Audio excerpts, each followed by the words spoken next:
έχω με τον εαυτό μου.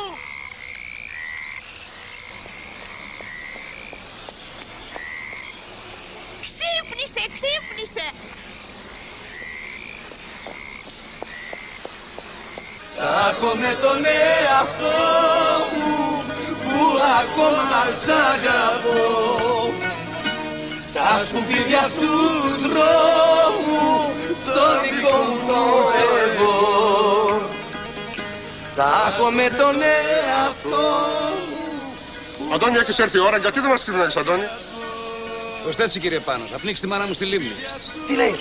Για δεν πέφτεις να πνίγεις. Απαράτα μας ρευλάκο, αγροκαλλιεργητή. Να κάνεις και ένα καλό στην ανθρωπότητα. Λέρε στους Πελοποννήσου, σας μαζέψαμε το κάμου και τρώτε το ψωμί του Κοσμάκη.